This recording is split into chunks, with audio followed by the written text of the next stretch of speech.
Hey, Jim. Yes. Hey. I'm Brenda McCalvin, and I'm your therapist. It's nice to meet you. Good to meet you too. Never done this before, so. Yeah. Well, kudos to you for coming in today. How was it getting here today? Any trouble with traffic or anything? Oh no, it was easy, which was good because. So, Jim, I need to tell you that anything that you say here with me today is kept confidential. The only way that I would disclose anything that you tell me is if you say, hey, Brenda, I'm having thoughts of harming myself, or I intend to harm someone else. Or if you come here and you tell me, hey, there's some abuse going on that I'm aware of, whether it's to yourself or someone else, or like a child or an adult or a disabled person that's in danger in some way, then I'm required by law to report those things. Okay. Is that fair? Easy. Sure. Okay. Yeah. I'm glad that's good.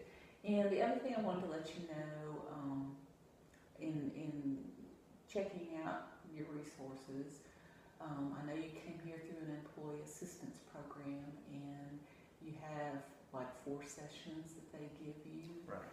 And I know we had looked that up, and basically that means you would have like three more after this today. Now that doesn't necessarily mean that your services would need to end at that point.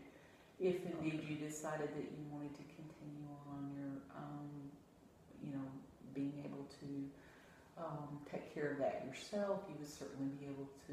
We could discuss it at that point, but I'd like to let you know up front, kind of when you come from a workplace in an employee assistance program, this is how we operate. Sure. Within those confines, is that you do have those paid sessions that they compensate for, and those are already approved. You don't have to worry about any of that.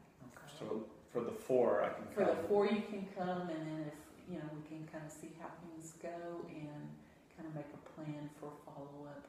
Sometimes the follow-up is such that it's just a referral to a support group or to some other community services that we know that may be enough. Okay. But you too have input into kind of how things are going and what we are looking at and need to look at for you. Does that sound good? Yeah, no, and that's good reminder. I wasn't sure. Yeah, I wasn't sure how it all worked, because I know I have been pretty stressed at work because of what's been going on, and so it's nice of them to help. I just didn't know. Yeah. Okay. Thank you for clarifying. Oh, you're very welcome. You're very welcome. And again, I'm glad you're here. I'm so glad that you made the decision to come on in and see me. Okay. And the other thing that we're going to do today, as part of what we do, is what's called a biopsychosocial assessment. And what that really does, it's a pretty in-depth assessment, but it gives me kind of a working knowledge of your background and kind of what's going on, so that we can try to help you in every way possible. Okay. So that's something that we're going to work through today as well. So be prepared. It's a little intense. It's a big word. But it's good, okay? Well, it covers your biological, your psychological, and kind of your family history and stuff, those sorts of things, and how that all interplays in your current relationships. And there's a lot that's involved there, but it gives us a lot of really good baseline information about you and kind of about your history, so that we can try to hopefully help you in every aspect that you're looking for. Gotcha. Okay. Tell me kind of what's happening, what's brought you well. It may not even be that big of a deal. I don't know. But I feel like it could be a big deal. The girl that I've been dating for a while, we've been dating for about 9 months, and it's very hard to disagree. We disagree, but it's hard to do it and it be productive or to go anywhere. Things are good, and we laugh and we talk and we share things, but then if we disagree on something and she gets angry, she gets really, really angry. Like very, very angry, and I don't. And so she yells and I don't yell. I don't know, it gets like attacking, and the louder she gets, the quieter I get, and then, I don't know. It's not good. It's very stressful. It's tense, at least for me. And she'll seem to be fine after it's over. Like, there's no big deal.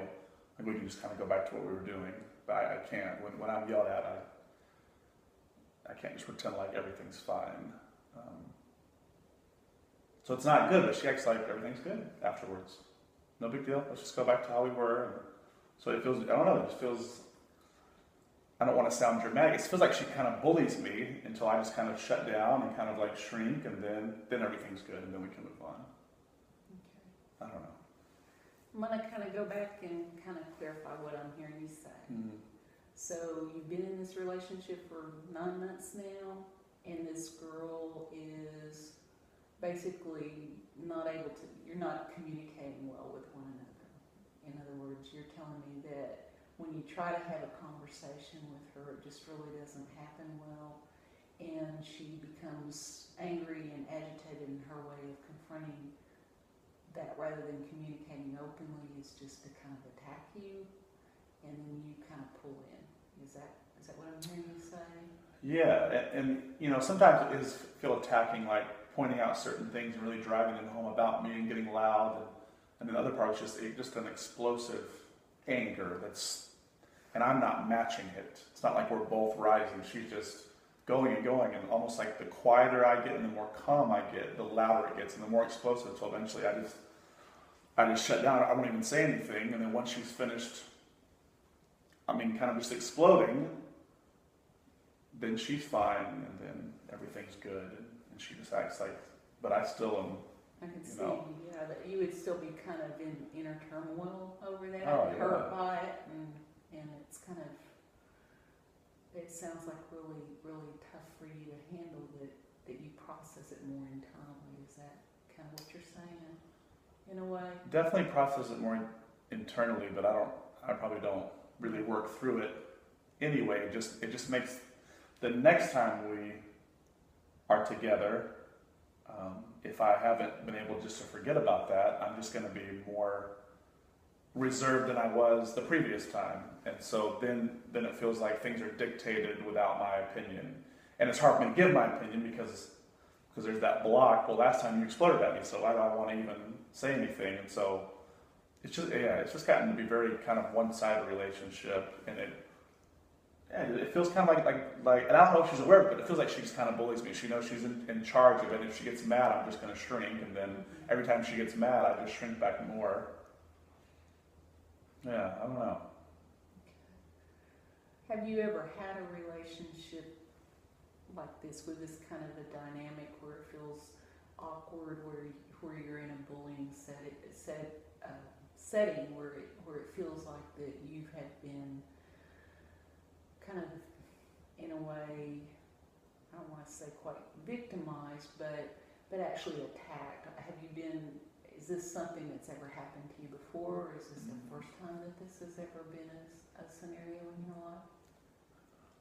This is very different. When I was maybe a little younger and I had hit my growth spurt and I was a little bit smaller, there might have been other guys, when you're playing basketball or playing sports, who would try to kind of bully you, but with that it felt much different because it was other guys. Okay. So you could just kind of tell them to shut up or ignore them or whatever. But with a female in that kind of relationship where we're supposed to be very caring and loving, like I don't know. This is an intimate involved relationship where it makes it more difficult, and I suppose I would think it's harder to kind of walk away and get away from that. What do you do to take yourself out of that scenario if you need to be away, to kind of regain your composure and thoughts? What do you do? How do you handle that? I just don't. I just kind of, because I feel like if I just walk away or leave, that won't be healthy, and so I try to stay in the conversation. I try to give her eye contact, try to show her that I'm here and I'm respecting her, but at the same time I don't want to yell and yell back, so I don't really say anything, because if I walk away, that just makes her madder, and I'm kind of worried, like if I just walk away, how's she going to respond when I come back? Will it just be even more exploding? So I just kind of stay there and hope that if I'm calm, she'll be calm and she'll see that I'm respecting her. But It doesn't do that. Doesn't do I don't that. know. Yeah, it doesn't do that at all. Okay. In your body language, in your approach with her, what do you notice about yourself as you're in that moment with her where you know, starting out having a nice conversation perhaps and it becomes more intense and she tends to want to hone in on something in particular, pick at you about something? Is that something she does? Or how is her approach towards you, and then what is your body language as a result of that approach? It may be about a disagreement, not even like a carryover disagreement, but maybe just, you know, we're late going somewhere, and so I'll say, hey, we need to go, we're late, and she may just, I think we're always late, she may just be kind of like hurrying around, grabbing stuff and doing stuff, and I'll try to be calm, but then we're late, we're getting late, so I'll say, hey, we really need to go, and I'm fine, well, don't rush me, you know, she'll start to get a little bit frantic, verbally as she's frantic, physically doing whatever, and so I try to like, can I help you with something? No, leave me alone, you know, I'm fine, just stay there, you know, and so the more that she gets frantic and I can't help her, then, you know, so I try to leave it alone, but eventually, I need to say something like, is there somebody who can help you? I'm going to go with the car, I'm going to do this, I'm going to do that, and any of those little interactions just make her madder until she eventually, you know, so it's kind of like now we're in the car going there, and she's just mad the whole time in the car, and so, I don't know my body language, I guess, when I'm trying not to say something or be angry, I'm like, if I give people eye contact, because if I look away, I'll just get into my own head, I'm just going to try to look at you, so I probably just go blank, very blank, I don't know, I just kind of try to like keep my emotions in, like I don't want to be demonstrative, because that'll just kind of work me up, so just kind of like, you know.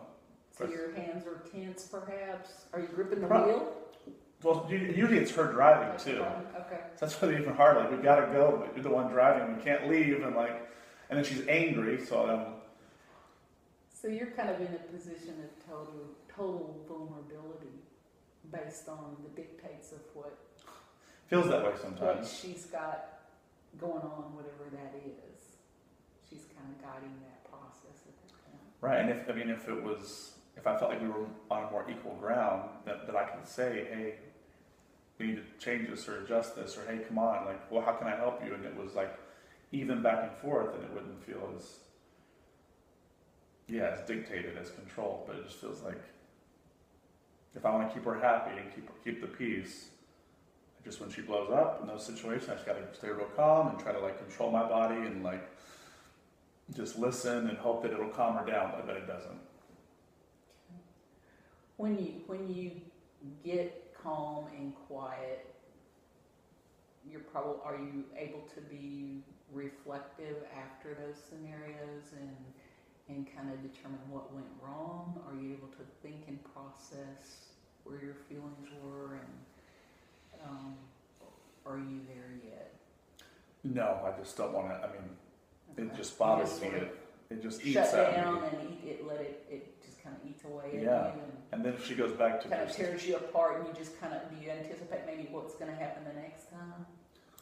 well, I know shortly after everything's fine for her, and she'll talk to me as if we were just talking 20 minutes ago earlier, and we were laughing about something, but now I can't just laugh at it. Right. And so sometimes that'll make her mad again and angry again because I'm not responding. It's still raw for you. Oh, very raw, and I don't want to be angry about it, and my personality is not to get angry and get mad and loud, but I don't, I think that almost makes her madder. Yeah.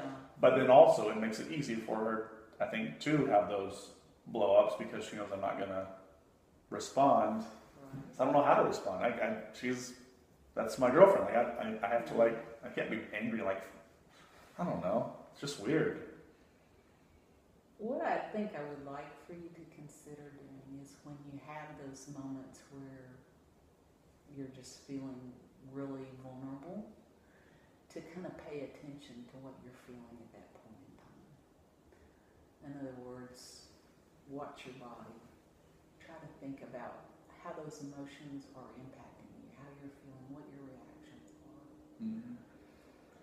And maybe take some time over this next week especially if you have a situation like that where you have an impactful moment, that you sit down afterwards and you kind of journal out, what was I doing at that point in time? What was I feeling? But just, especially during that time, stay in that emotion of what you're feeling and what you're experiencing. Because although she is kind of driving at you and kind of taking you down, what happens to you as a result of that is things that we need to work on with you to help you be able to assert yourself perhaps more at times that might be more effective than just sitting there and kind of pulling in and withdrawing. Mm-hmm. Learning ways and learning techniques. So I kind of would like to know where you're at in the process, how open you are able to be with her, what your body language does. Is it an open stance when you're sitting and talking with her, or are you just kind of, and I'm not asking you that today necessarily. I really want you to take this next week and think about that for yourself. Does that sound like something that you could do, that you could work on? Yeah, definitely more that than what I'm gonna say or how I'm gonna, Yeah, I mean, I don't necessarily think that that's where the focus needs to be. I think that's something that needs to be gotten to and looked at, perhaps, because nobody deserves to be spoken to in a way that's demeaning, in a way that's hurtful, and to have that continue isn't healthy for either one of you over a period of time. It's not a healthy relationship. Things obviously need to change because it's really impacting you and perhaps how you feel about yourself. Is that fair to say? That's definitely, well, yeah, it feels, I don't feel like I'm a man, like I can stand up for myself. I feel like, I don't know if it's a cultural thing. Explain that. Well, so her family, she said, like, this is how her family just talks about things, like, why are you being quiet? Like, that's not where in my family, this is how we talk about things. We just get it out. Why are you doing this? Why are you doing that? And she kind of relates it back to her family. I don't know, she's a Latin background, and so she said, this is how we do it. We let it all out, and we're fiery. And I told her early on, like, I joked with her about, like, I'm not, I'm a white guy. I'm not fiery. I'm from the South. And it was kind of a joke at the beginning. We kind of joke about that, but then, yeah, I think she wants me to be like someone from her family or from her background, and I'm not. And it almost like seems to make her mad, and almost kind of like make her even more that way.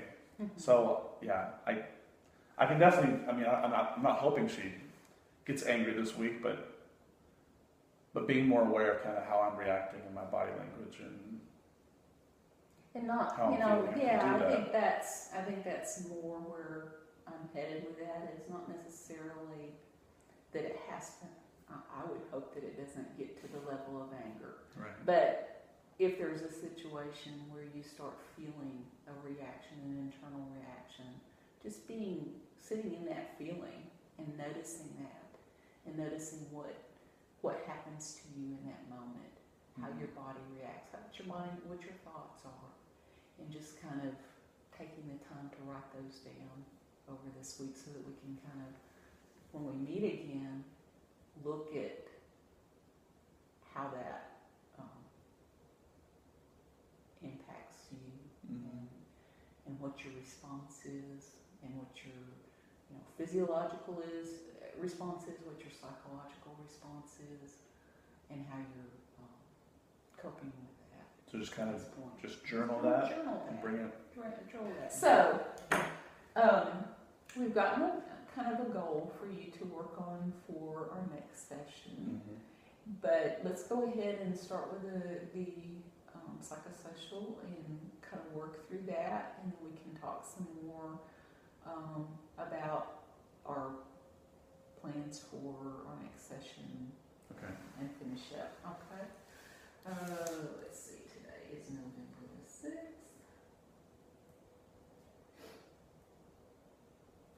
And it's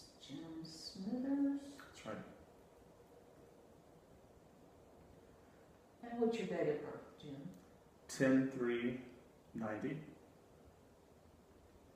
And your email address? JimSmithers@gmail.com.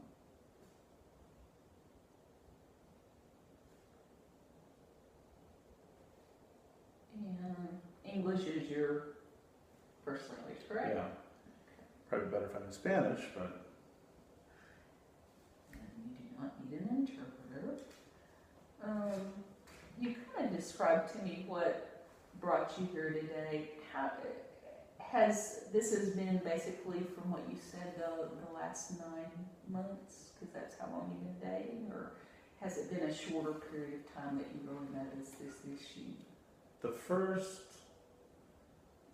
kind of the whatever honeymoon phase. The first 3.5 months, 4 months maybe, didn't really disagree on much. If we did, wasn't an issue. But the last, probably 4 or 5 months have just been noticeably different. Yeah. And on a scale of 1 to 5, saying the problem is either mild being 1 or severe being 5. And I would guess that you would kind of indicate that based on how, really how it feels to you. Does it feel like it's a mild problem, a moderate, severe? What, 1 to 5, 5 being? Yeah, so I don't want to be dramatic, but it Once you be it greatly honest, affects what we. Yeah, I mean, more than at least a 4. at least a 4? Yeah, because it's hard to move past now. How or is it interfering with how you function on a day-to-day basis? Usually I don't think those things would bother me. I feel like I can normally kind of let things roll off. I guess just because it keeps happening and it feels, I feel more nervous around her now because I know she's going to explode. And so I tend to think about it. Like I used to be able just to go to work and that would be distraction, but I think about it at work now too.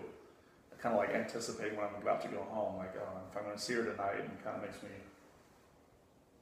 I don't know. What's going to happen next? Yeah. Okay.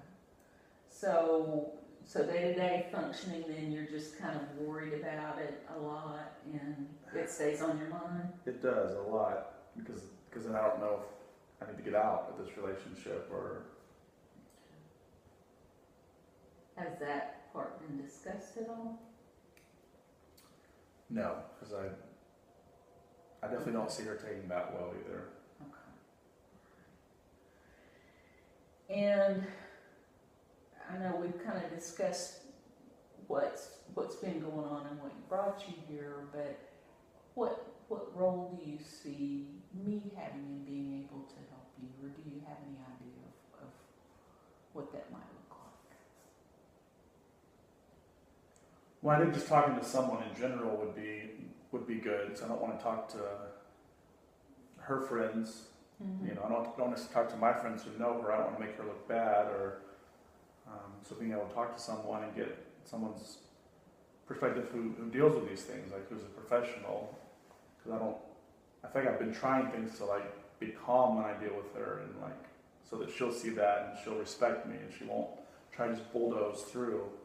Anyway, having a professional hear what I'm saying and give me advice, I think is, how to communicate better, or you telling me this isn't fixable, you need to move away. I don't know.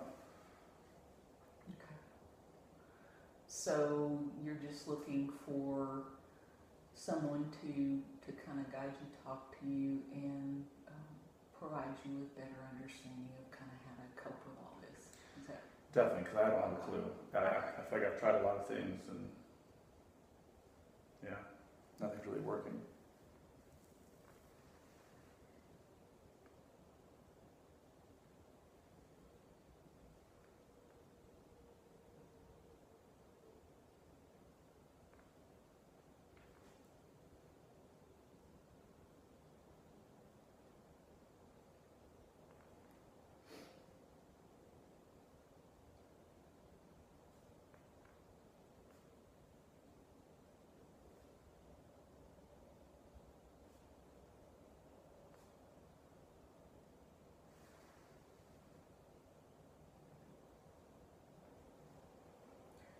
Are you currently or in the last 30 days have you experienced any of the following symptoms? Sadness, Yes. no motivation, Yes. not hungry, No. no need for sleep, Is that different than not being able to sleep, or? that would probably mean that you couldn't maybe fall asleep, didn't feel the need to lay down and rest, couldn't rest perhaps. Definitely couldn't rest. My mind is just kind of. Okay. But do you still feel like you need sleep? Do you still, Yeah, I'll be do you still exhausted. get tired? Yes, Okay. definitely. All right. Suspicious? No. Okay. People are out to get you? Yeah, I guess I feel like she's. Okay. Yeah. People in general or just her specifically? I guess just her. Yeah. Okay. Easily startled? Yeah. Yeah. Hopeless, helpless? Yes. Any loss of interest or lack of interest in like normal things that you would normally, hobbies or activities that you're normally used to participating in? Kind of, because some of those we do together inside. When we've had like a big argument where she's really been angry, I shut down, so I don't want to do that thing Okay. that we would do that she thinks we should just go do. It's fine. I guess lack of. Yeah. Emotionally, you just kind of chucked it all in. Mm-hmm. That's hard. How about preferring to be alone? Any of that? Yeah. Okay. Have you noticed that you talk rapidly or that your speech is any different? You talk too fast? Probably the opposite. Okay. Any times where you feel like you see or hear anything unusual or out of the ordinary, anything like that, that other people don't see or hear? Oh. Feeling nervous? I think you Yeah. already mentioned that. Mm-hmm. Avoidance? Yeah, avoiding doing things together with her at least, because I don't. Okay, you said you need sleep, but you're not excessively sleeping. There's not times where you're sleeping 14, 16 hours a day, or No, I probably try to take more naps because it's stressful. I don't want to even think about it. I don't want to like abuse alcohol or do something. So I'm just going to sleep. I'm just going to go to sleep and try not to forget about this. But then so I try to sleep more, but I can't. you can't. Okay, Yeah. so give me an average of how many hours you're sleeping in 24. 5? Okay, all right. Any thoughts of dying or wishing that you were dead or anything? No. Okay. Any increased irritability or getting more angry yourself that you've noticed? Yeah. Can you describe that to me a little bit more? I mean, by that, they have on here irritability and anger, but which is it more for you? Do you get to the point of intense anger? Is it more just being kind of irritated? I guess more irritated, especially, because I know this is going to happen. I know it's going to come. Mm-hmm. If I disagree with her, if there's something we just can't easily resolve, and then when it's over, I think, oh, maybe if I had done this, or I should have said that. Hey, next time, just be calmer or do something different. But then when I'm in it, then it just feels very like heavy, and I just kind of Go back clam to up. Or what you've always done. yeah, resort so to that's that. very Okay. that annoys me a lot. Okay, so irritability is a primary Yeah. part for you, and you're not impulsive. You No. okay? No. Fearful of anything? Like any strong, intense fears that you I guess have? not like physical harm. Fearful, more just fearful about The the relationship. Should I need to stop this, or is it just bad for me, or how far are we going with this? Okay. So you said you have some trouble going to sleep and maybe staying asleep. Do your thoughts race at night where you can't slow down your mind? Oh yeah, Okay. or then I'll wake up in the middle of the night, and that'll be the first thought. Like, Okay. How about any recurring nightmares, anything like that? no. Fatigue, no energy, or are you tired Oh a yeah, lot? definitely. Any guilt feelings about anything? kind of, I mean, maybe guilt in, you know, what am I doing in this relationship? Maybe I shouldn't be doing this. Like it's your fault? I don't know, I mean, In some way, is that what you're saying, or?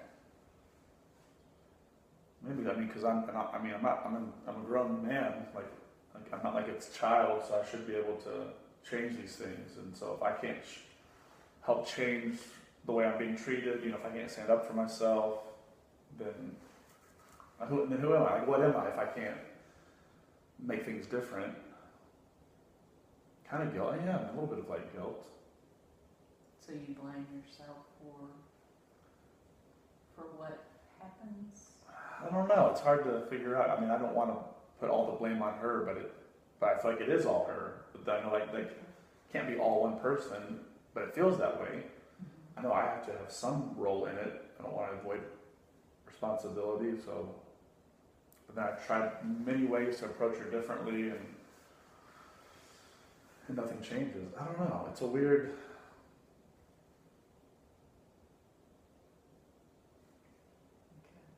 So the guilt for you then, you would say, is more or less just feeling like you need to own whatever responsibility is yours with regard to how she reacts, and you're not really certain what that is. I'm not sure. Yeah, exactly. Okay. I'm not sure what that is, but Okay. something. It has to be something. You have trouble focusing? Oh yeah. Mm-hmm. Okay. Can't concentrate to do what you normally would do? Right. I'm at work and I'm thinking about what went wrong and do I should need to stop this whole thing altogether, and how do I even bring that up? I know she'll get mad, but I know we've been together long enough and I love her, and I think, but not the way I'm being treated. Yeah, it's hard to concentrate.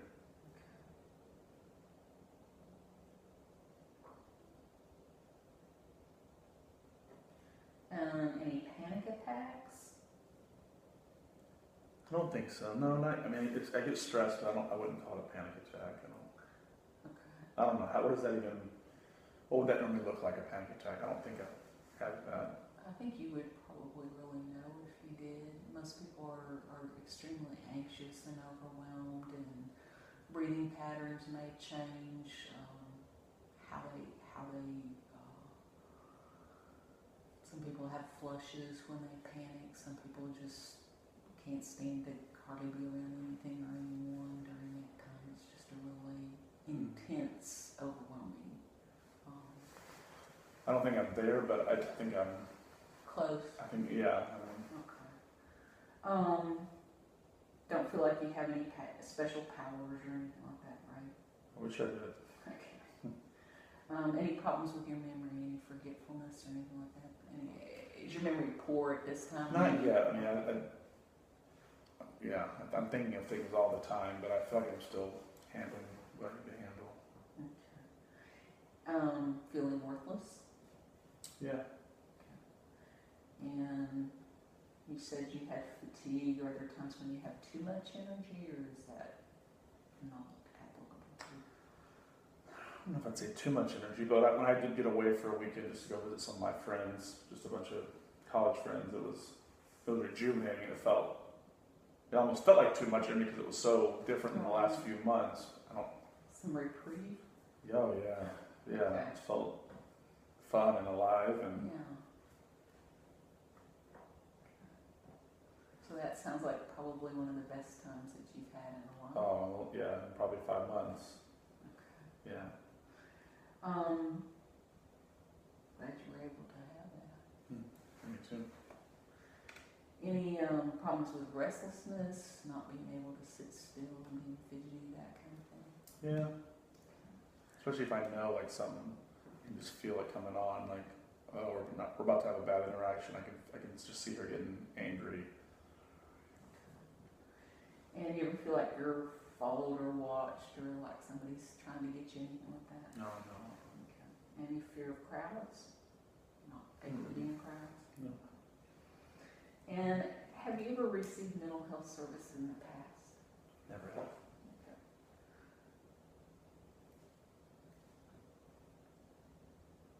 And have you ever been you said you hadn't been in a hospital for any type of mental health services, or not on any currently prescribed medicines from your doctor or anything like that for mental health? I'm not. Okay.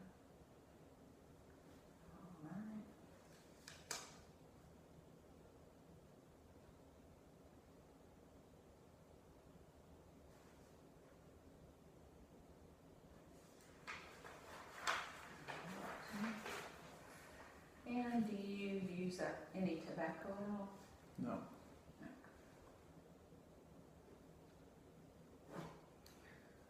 And you drink?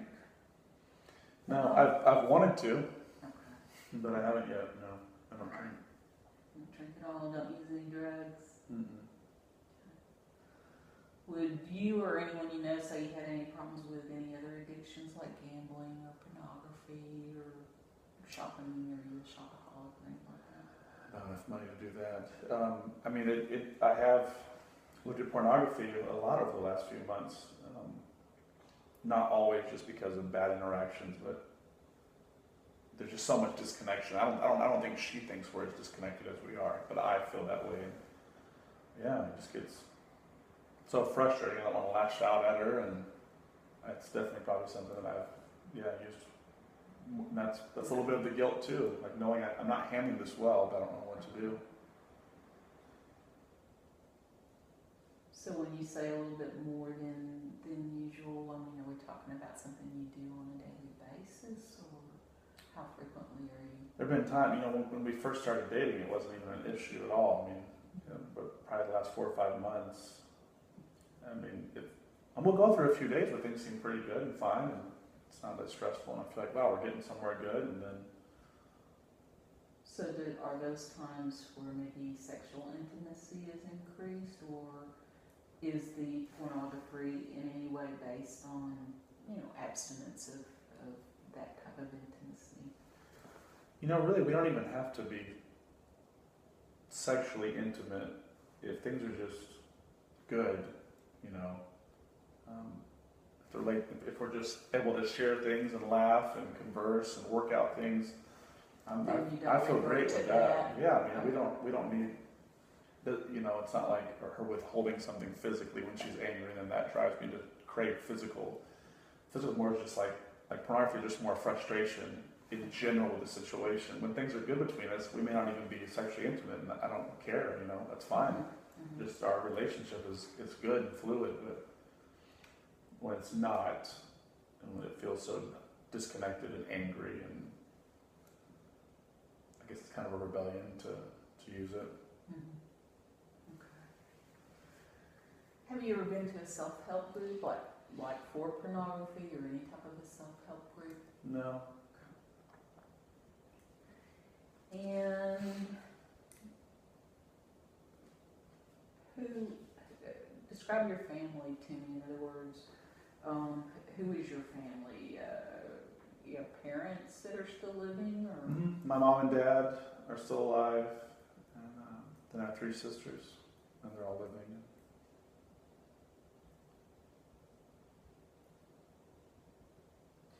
And you've never been married, correct? Never have. Okay. Do you have any children, or? No children. Okay. 2 dogs. Okay. No children. All right. For babies. Sure. Has there been any significant person or family member that's entered or left your life in the last 90 days? No. And how are your relationships in your family with those people that you've identified, your mom, your dad, and your 3 sisters? Are they good, fair, poor, close, stressful, distant? Overall, we're pretty close. Pretty close. I'm not as close to my parents as probably.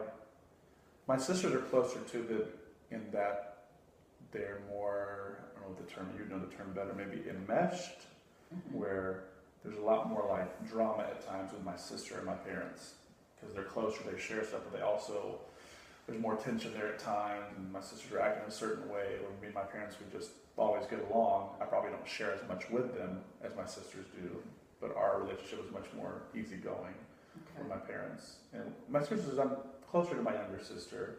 Okay. But the word the general word you would use is close when you describe your family? Oh yeah, I think overall, yeah. Okay. And how are the relationships in your support system? In other words, your extended family, your friends? Oh, okay, great friends. Okay. So good? Oh, very good and close. I mean, the last few months I haven't confided in. I could. I know I could fire them, but I don't want to make her look bad by telling them things that. So I just try to. So do you have any friend that you confide what's going on with you? My one good friend Jason, who I've told a few things to, and I mean I know I can tell him anything. I try not to bother people with those things. You know, they've got enough, especially my parents. I would never tell them, not yet, because my mom will worry, she'll stress about it. My sisters might get angry then, and I'm hoping I can work this out with my girlfriend so that, you know, I don't want them to have bad thoughts of her. So I'm just hoping we can kind of work it out on our own, and then maybe you talk to me one day what we went through, but not now. Mm-hmm. Yeah. Okay. Well, I'm glad that you have your one friend that you do at least confide in some. I encourage you to use that support system. I understand that it's probably a little harder to tell family, but you need the support surrounding you, especially during a time where it feels like from what you've indicated that you're feeling really vulnerable to everything that she's kind of thrown at you, and your reaction is to pull in, and therefore you have to have something to kind of fill that up when you've pulled into yourself and you don't really have that support. You have to have that added support. Yeah. So I encourage you to reach out in every way that you at least feel comfortable doing that right now, and maybe kind of stretching that a little bit more each time. Okay. Are there any problems in your family right now, like conflict, abuse, stress, loss? With my sister, my little sister just went through a drug rehab, which Stress with that? well, I mean, I think she's actually doing well. She's gone through rehab before, and it didn't really stick. So I know my parents have been stressed, my mom especially. Okay. I don't really carry that stress necessarily, other than I just know that that's one reason why I don't want to share things with my parents, because they already have enough stress with my sister. What's going on with her? Okay. Were there any particular problems with your family in the past, like conflict, abuse, other stresses, other loss, anything like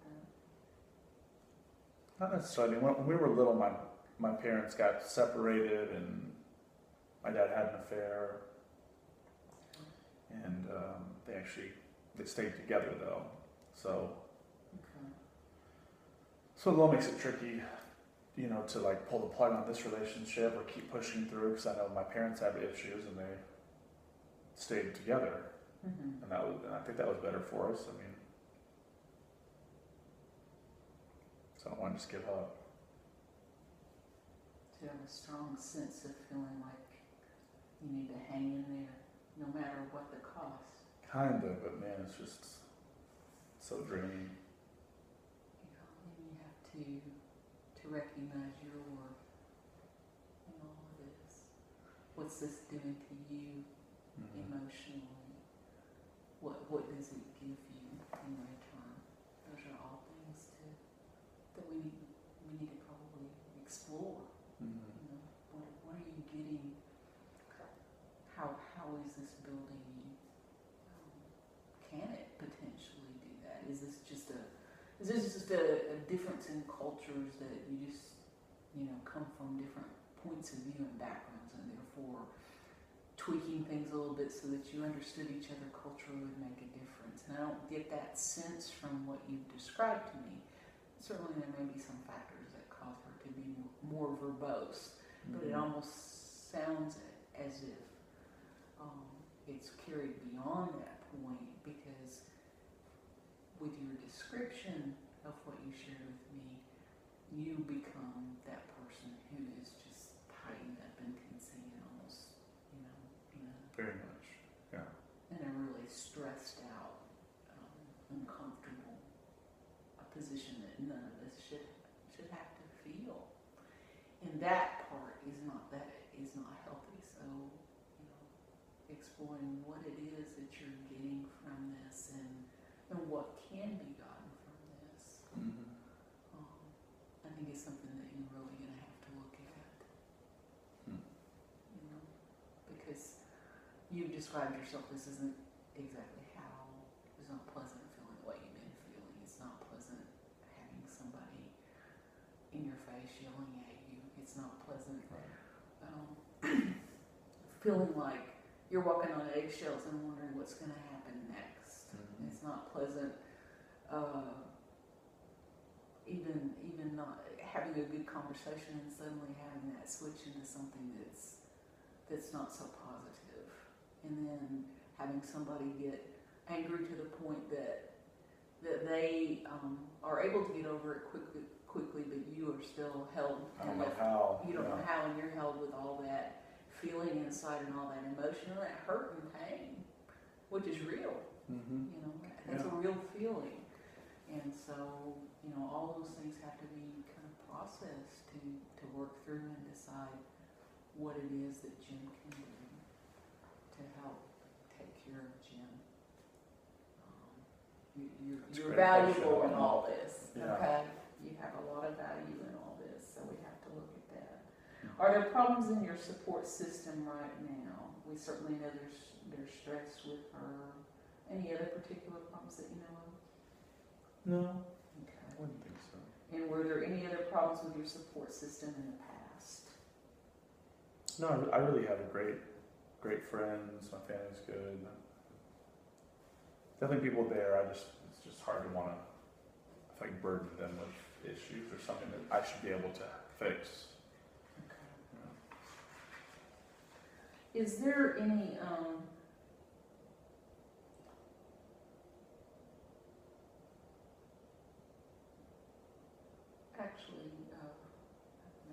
is there any family history of addiction?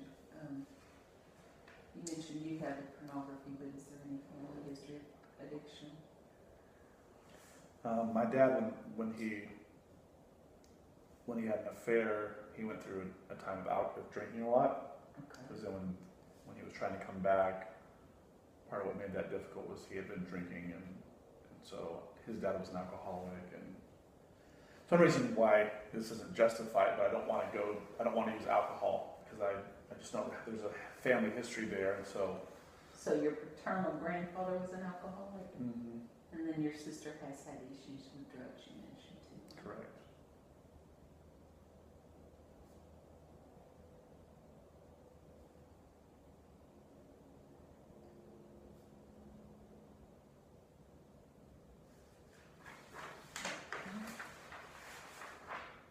And you're single, correct? Never married? Never married. There are some relationship problems. We've identified that. There's some stress. Yeah. Trust issues? Do you Do you trust her? Or you just don't trust her reactions? Yeah, I trust her as far as I know that Okay. there's not someone else. I trust her that I think she's honest with me. So it's just that, just the way she goes about it makes me hard to trust her in any kind of situation that's going to be a disagreement. Trusting how she's going to respond, and is she going to be loving or.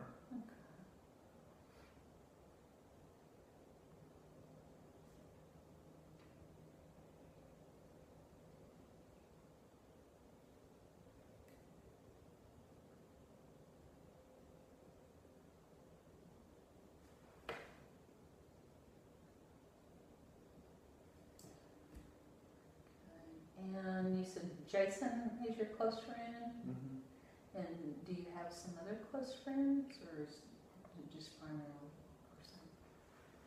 That's my closest friend that I've kind of confided in. I have many great, probably 7, 8, 9 close, really good friends that I know I can go to with anything, and I keep in touch with regularly.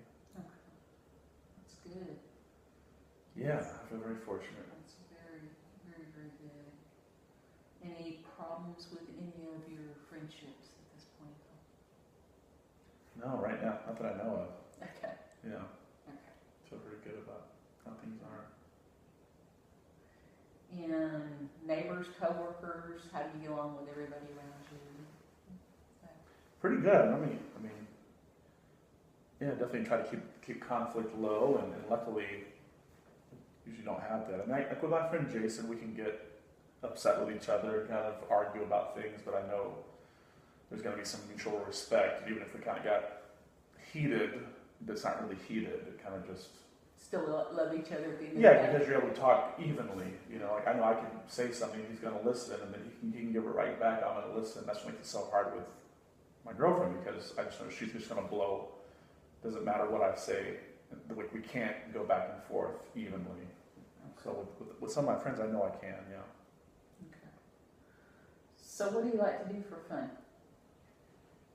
I enjoy music a lot. Going to hear music, which I haven't done much lately. Just enjoy sports, playing basketball, or go to the gym.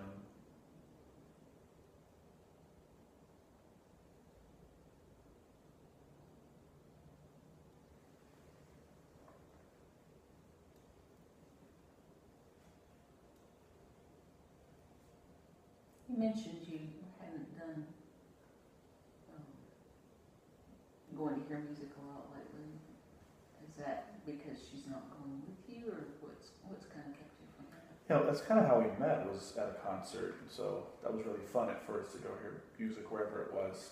I mean, she suggested it, but it'll be times after we've had unresolved conversations in my mind. She's okay with it now. She wants to go out, and so I normally come with an excuse not to, or offer a different alternative where I know we don't have to do something that we've done together that was so enjoyable, and I know now it will be so unenjoyable. It just makes you feel like, Because where you're at emotionally at that point, you're just yeah, not there. it's like, why would we want to, like, we love that, we enjoy that, we talk and we laugh, or you can, hold them while you're hearing a song, and like, I'm not going to want to do any You're of not in that moment. Yeah, like, I just can't even, like, it would be all fake, and I don't want to be fake. Yeah. So doing that is not, yeah, we haven't really done that. Okay. Education. How far did you go in school? I graduated with my BA. And how was your school experience? Was that positive, negative? How would you describe it? Yeah, I enjoyed school, high school, college, kind of the whole deal. Are you currently in any kind of school or training program?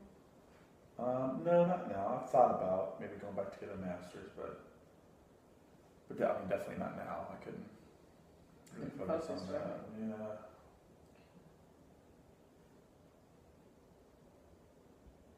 Ever been arrested? No, never arrested. And what's your work history like? Is it good, poor, sporadic? Have you held down a job pretty consistently?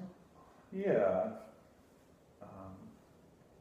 Basically had three main jobs since I graduated college. Each have been 4 years.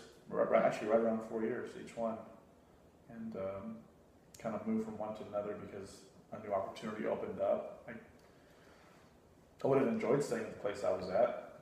Could have done it more, but something came open that it just seemed to make sense. The doors kind of open. I thought, yeah, okay, I can do that. I could stay here really if I wanted to, and I would still enjoy it, but this feels like a better challenge, a way to expand kind of who I am as a person. Yeah. It's good to see that you're willing to reach out and do that for yourself too. Yeah, I guess so. That's pretty cool. Have you ever served in the military? No, I haven't. Okay.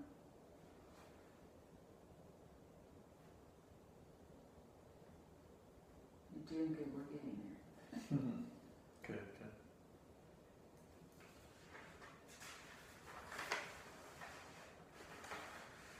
And you have an income right now because you're employed, right? Yes. Is it enough to meet all your basic needs? Yes, I could budget better, but yeah, I mean, So you don't need a kind of financial assistance or anything like that? No, not necessarily. I mean, now, knowing that I get to do 4 of these through my work is big. I don't know how much I could afford past that, but no, I have everything covered that needs to be covered, financially. You're not on any Social Security or disability income? No, I'm not. Never made an application for that and been turned down? No. You said you didn't need any assistance with shelter, clothing, medical, food, transportation, dental vision, utilities, hygiene products, nothing like that, right? No, I've pretty good insurance. Okay. I don't think it covers counseling.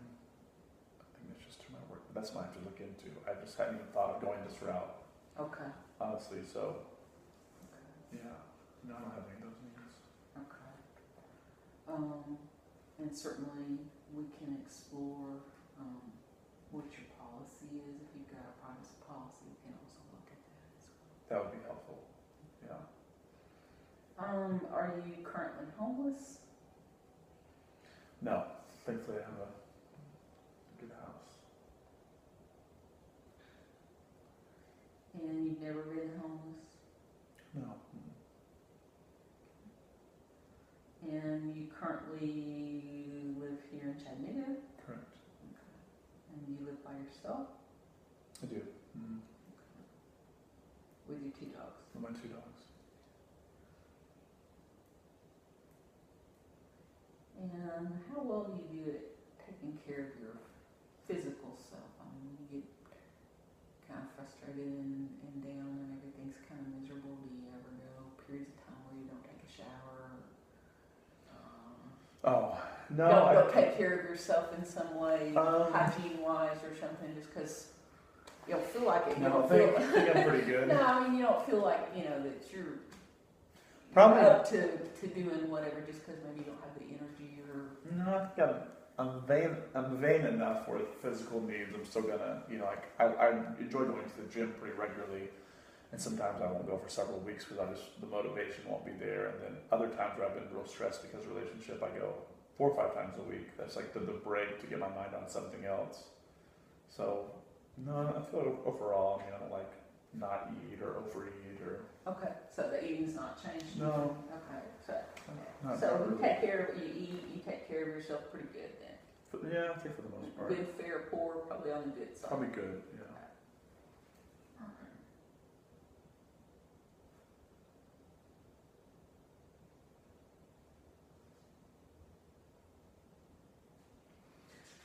One of the things that I wanted to say to you too, when we were talking about your insurance stuff, if we decide after the 4 sessions that you still have some things that you're wanting to work on, with the insurance, I lost my whole train of thought. Okay. I had a good thought. Okay, so we completed the psychosocial. Thank you for doing that with me. Yeah. I wanted to kind of touch base back on the part where you mentioned that you had health insurance, and I know we have these sessions. I'm not sure if it pays. Yeah, we have to explore that. One of the things that EAP, Employee Assistance Program, is a little bit different in that you're given a certain number of sessions, but if we do continue on beyond the sessions, we look at your health insurance. I have to look at kind of maybe a diagnosis for coding, that sort of thing. And kind of what I'm thinking of, that would be just kind of tentative based on what you've kind of shared with me today, is something along the lines of an adjustment disorder, where we're kind of looking at what recently has happened to you, what sort of situations have impacted and caused a difference in how you normally function. So it's not like saying you have maybe a major depressive episode or something like that. Right. It's basically looking at the fact that your situation, your set of circumstances have brought about a change in how you're functioning for this period of time. Okay. And it's more of a temporary type circumstance. Now, obviously, as I get to know you over the next few sessions, we can determine whether or not that's a good fit prior to such time as we make a determination for continuing sessions. Okay. And we can kind of look at how that really looks based on my understanding of you and kind of where we're headed in our sessions. Okay. Does that sound good? Yeah, that's fair. And so I've got you down for 8 o'clock next Sunday morning. Is that still workable with That's your the best. schedule? Yeah, probably the best time early in the morning. Perfect.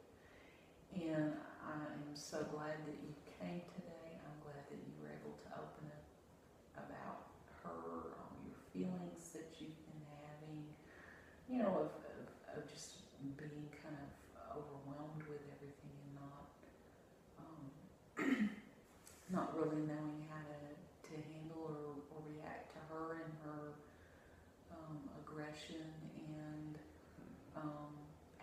her and feel like you're walking on eggshells and things just really building up and being kind of intense inside to the point that you kind of shut down, and that part really concerns me.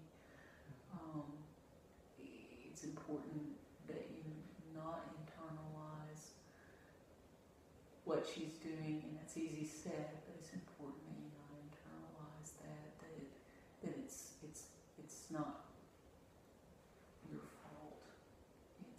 This is something that she's going through that's bringing about this reaction.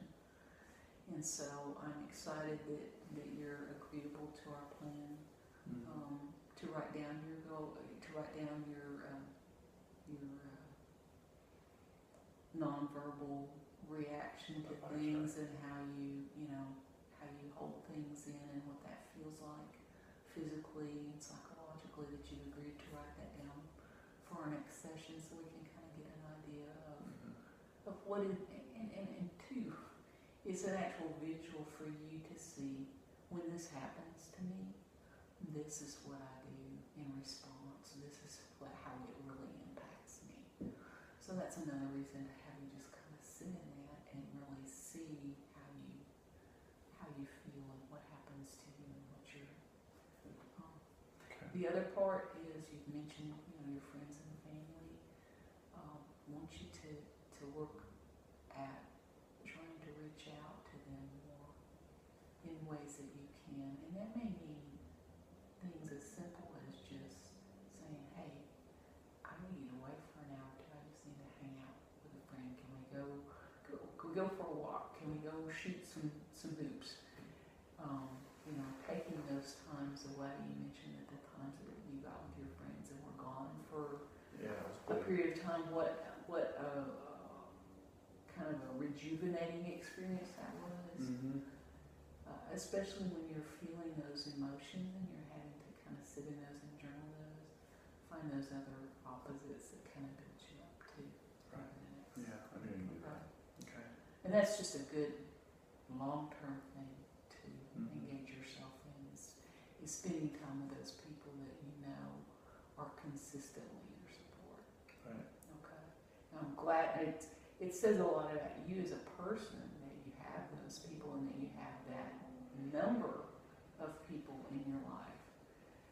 I think statistically they say that as we age, the tendency for us to have that many close friends gets slimmer and slimmer and smaller, and that number narrows down. And so for you to sit here and say, I have one really close, but I actually have 7 to 9 that I could go to about anything. Yeah. That speaks really volumes of who you are as a person. And the kind of resources that you have available to you. So, I'm impressed with that. I really am. And I just want to say thank you for coming today, and thank you for being open and vulnerable and willing to share stuff that I know that's really close to your heart, because this is a personal relationship that you're having, and potentially sounds like a love relationship that you'd like to continue. So I don't know. No. If everything can kind of be worked out. So I'm anxious to see where we can go from here to try to Me too. help you with this. And again, thank you so much for coming in. Yeah, thank you. All right. I will see you next Sunday morning. Okay. Have a good week. Yeah, thank you.